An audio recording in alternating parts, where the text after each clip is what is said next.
పవన్ కళ్యాణ్ గారినట లేపి లేపి తన్నారట మొన్న. దాంతో ఈమెకి నవ్వాగలేదట. ఆమె రోజా గారు ఎందుకు తన్నారు, దేనికోసం తన్నారు, తన్నాల్సిన అవసరం ఎక్కడొచ్చింది, అసలు ఈమెకి కొంచెమైనటువంటి ఆ జ్ఞానం తెచ్చుకొని మాట్లాడుతుందా, లేదంటే కనుక వైసీపీ పార్టీని మళ్ళీ ఆ 11 కంటే కిందకి నెట్టాలని చూస్తూ ఉందా?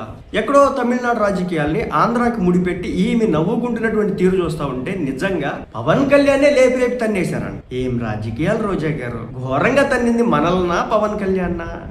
అధప్పతలానికి తొక్కుతా అని చెప్పి మరీ తొక్కినోడిని తన్నారా, లేదంటే కనుక వైనాట్ 175 అన్నటువంటి మనల్ని ఉరికిచ్చి తన్నారా ప్రజలు? ఒక్కసారి ఆలోచన చేసుకోవాలి కదా, ఒక్కసారి చవి చూడాలి కదా. మనం చేసినటువంటి పనులేంటి, మనం చూసినటువంటి వ్యవహారాలు ఏంటి.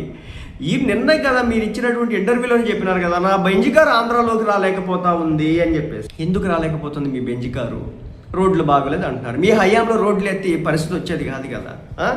మొన్న